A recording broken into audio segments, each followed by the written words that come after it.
democracy was rule of many ignorant poors. कि there are a large huge section of population who is not in favor of caste census. क्यों नहीं है? Evolution of caste politics in India. कि India में caste politics emerge कैसे हुआ? सो देखो, जब हम बात कर रहे हैं कास्ट पॉलिटिक्स की, तो ब्रिटिश से पहले जाओ। तो जब हम ब्रिटिश से पहले जा रहे हैं, तो ब्रिटिश से पहले हम क्या देखते हैं? देयर वर बेसिकली किंग्स, राजा थे। और उन राजा के टाइम में ठीक है, दिल्ली सल्तनत वगैरह जो कुछ भी था, दिल्ली सल्तनत की बात करो, मुगल की बात करो, इन सबको, ठीक। बट उस समय व्हाट वी सी कि एक तो इस तरीके की डेमोक्रेसी थी नहीं, तो there was no numerical politics. Numerical politics का मतलब बेस्ड ऑन नंबर्स, कि जिसकी ज्यादा नंबर है उसकी सरकार बनेगी। पहले तो इसका कोई आइडिया था नहीं। और थोड़ा पीछे जाकर के focus on the ideas of the likes of Aristotle. Aristotle, why did Aristotle reject democracy? Because democracy was rule of many ignorant poors. They did not have wealth, they did not have knowledge. तो masses participate करके करेंगे क्या? Masses के पास तो कोई idea है ही नहीं politics का, गवर्नेंस का, रूल करने का। और वो आइडिया सिर्फ वहां का नहीं था, that idea was across the world. इसलिए छोटे मोटे बेसिस पर जो भी पंचायत वगैरह में हो, इनफैक्ट पंचायत वगैरह में भी ये नहीं था कि भैया नंबर के बेसिस पर डिसीजन होगा। No, it was not that. Yes, in the Buddhist sanghs कुछ जगह पर ये था, but apart from that numerical politics was not there.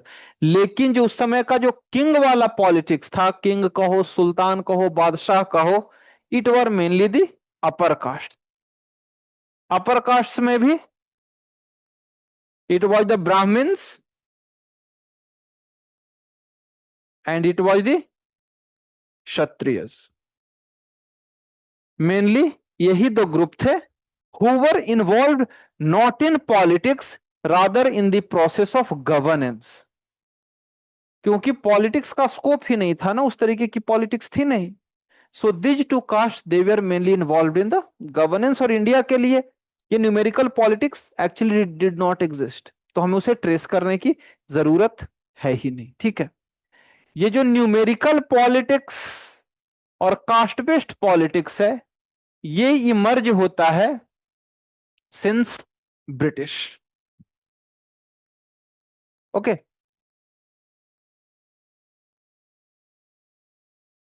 British ने क्या किया? In the 1861 there was first census. ठीक है, और यहां से आपका स्टार्ट होता है see idea of caste politics का। क्योंकि जब सेंसस होगा, सेंसस के बाद लोगों को नंबर पता चलेगा। और बात सिर्फ नंबर पता चलने की नहीं है, you are simply straitjacketing people into certain criterias. तो जब आप लोगों को स्ट्रेट जैकेट करोगे, गवर्नमेंट ने लोगों को कैटेगराइज कर दिया। So it was but obvious कि उनमें से जो एलीट होंगे, दे विल थिंक कि now I have an opportunity to negotiate with the government. और वो गवर्नमेंट के साथ किस बेसिस पर नेगोशिएट करेंगे? On the basis of numerical majority और द न्यूमेरिकल सुप्रीमेसी। क्योंकि उससे पहले लोगों को आइडिया था ही नहीं कि मेरा नंबर कितना है। इनफैक्ट उससे पहले तो इंडिया बहुत ज्यादा कनेक्टेड था ही नहीं। विलेज के लेवल पर लोग अपना रहते थे, थोड़े बहुत सिटी के साथ इधर उधर जो ट्रेडर्स थे वो आसपास ट्रेड करते थे। तो लार्ज स्केल पॉलिटिक्स का तो स्कोप था ही नहीं। जब ब्रिटिश आए, ब्रिटिश ने अपने एडमिनिस्ट्रेटिव पर्पस के लिए सबसे पहला क्या किया? सबसे पहले उन्होंने इंडिया को एक सूत्र में बांधा थ्रू इट्स डिफरेंट पॉलिसीज। उसके बाद फिर अब उनको पॉलिसी लाना था, उसके लिए they started categorising people, and when they categorise the people they realised. वो पहली चीज हो गई, ठीक है। First was categorisation for policy making and governance. Second क्या था? The idea of divide and rule.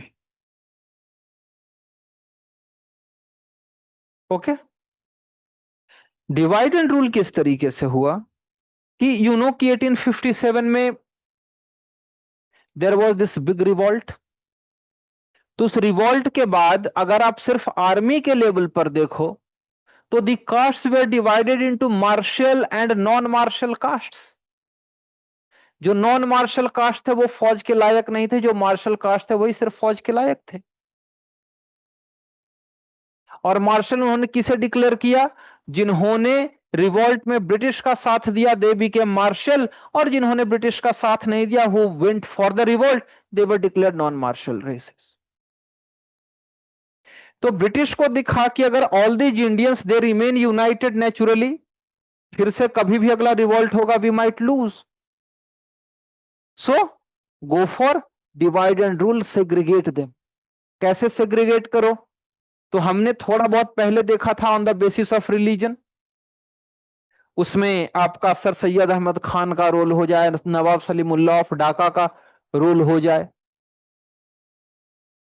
तो ठीक है ना। उन लोगों का तो रोल था ही रिलीजन वाले में, बट यहां पे क्या आ गया?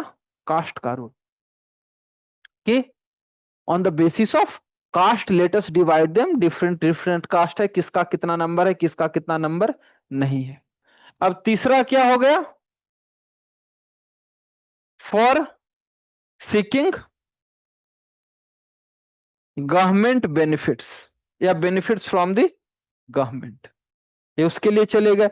जैसे whether it is with respect to education की आप बात कर लो, एम्प्लॉयमेंट की बात कर लो, रिप्रेजेंटेशन की बात कर लो। So these were three different purposes for which the caste identity या कास्ट कॉन्सियसनेस वो इमर्ज होना स्टार्ट हुआ। आज जो आप देख रहे हो कि there are law huge section of population who is not in favour of caste census, क्यों नहीं है?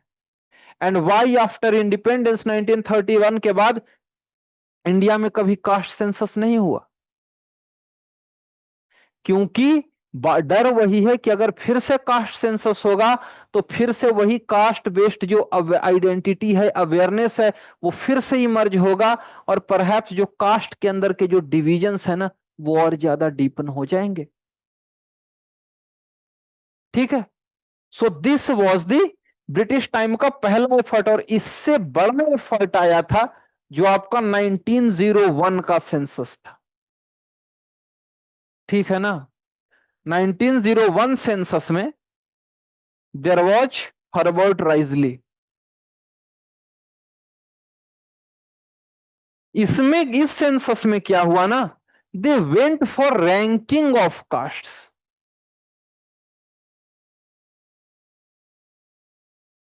कि कौन नीचे है कौन ऊपर है, किसका कौन सा रैंक है।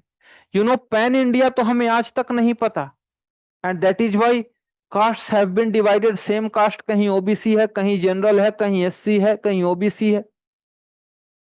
But at that time under Herbert Risley what effort was made कि चलो अब इसे सेग्रीगेट करते हैं, let us go for ranking. So natural है कि जब आप रैंकिंग के लिए जाओगे तो बट ऑब्वियस कॉन्सियसनेस बढ़ जाएगा। ठीक है। सो इन दिस वे जो ब्रिटिश ने एफर्ट डाला था ना, उसका रिजल्ट क्या हुआ कि दे जो डिविजन्स इन द सोसाइटी जो अब तक रियलाइज्ड नहीं था, वो डिवीजन अब ज्यादा क्लियर होने लगे थे, because there was a government which was actually supporting this. इन सब जो कास्ट थे, इनके जो लीडर्स थे, जो dominant groups, they were continuously lobbying with the government for more largest, for more benefits. So in this way एक idea of caste जो कि which was limited to the social और रिलीजियस अफेयर और social और religious fair, वो कहां तक आने लगा, वो अब पॉलिटिक्स में आने लगा। ठीक है, इसी के लिए अगर हम सूजन बेली की बात करें तो सूजन बेली ने बोल रखा है कि British efforts they give a permanent characteristic to the caste in India. Okay, when you talk about Christophe Jaffrelot, Jaffrelot ने भी यही बात बोल रखी है that all these British efforts, these British initiatives, they politicised the caste identity.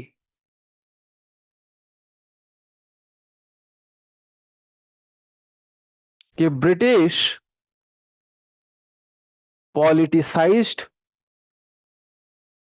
The caste identities.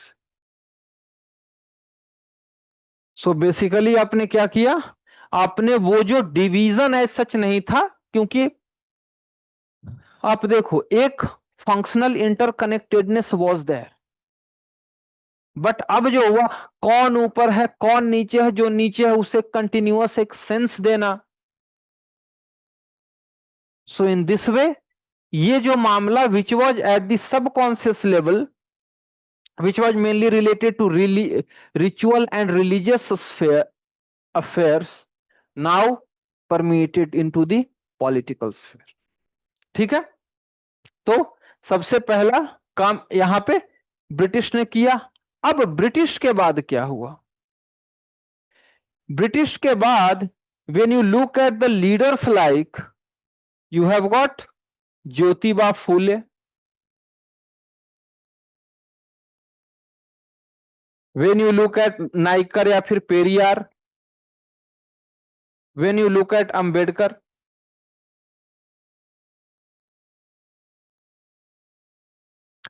इन्होंने क्या किया, they started lobbying with the government.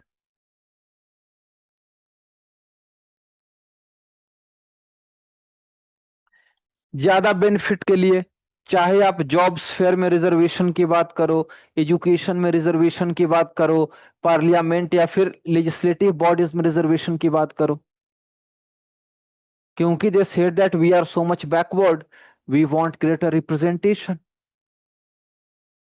सो इस तरीके से आप देखो कि अब जो है पॉलिटिक्स, कास्ट बेस्ड पॉलिटिक्स वो कंक्रिटाइज होने लगा था, क्योंकि पहले तो कास्ट कॉन्शियसनेस जनरेट हुआ, कास्ट कॉन्शियसनेस के बाद that sense of discrimination and deprivation वो स्टार्ट हो गया। उसके बाद फिर अगला रिजल्ट क्या हुआ, देयर वर डिमांड्स, और इस डिमांड के बाद आगे मामला क्या हुआ कि आपको पता हुआ कि सबसे पहले इनको अंबेडकर के बाद राउंड टेबल कॉन्फ्रेंस के बाद सेपरेट इलेक्टोरेट, और इस सेपरेट इलेक्टोरेट के बाद क्या हुआ, पूना पैक्ट के बाद देयर वाज रिजर्वेशन। सो एक बार जब मामला रिजर्वेशन आ गया in legislature, it means you accepted this separate identity, separate social identity, separate political identity, and in this way from British to the demand of the Indians, और ये जो है ना इसने कंक्रिटाइज कर दिया। ठीक है ना, एंड रजनी कोठारी की जो बुक है पॉलिटिक्स इन इंडिया, इसका तो बहुत बार रेफरेंस जाएगा, तो पॉलिटिक्स ऑफ इंडिया जो उनकी बुक है, उस बुक में he has given reference that how the colonial practices, उसने ये जो सोशल डिविजन्स थे उसको पॉलिटिकल रिसोर्स के रूप में, it transformed the social divisions into political resources, and post-independence politics of India has been built on the same colonial foundation of division on the basis of caste। ठीक है, तो इस तरीके से you understood that how during the pre-independence period caste became a central aspect of Indian politics। ठीक है,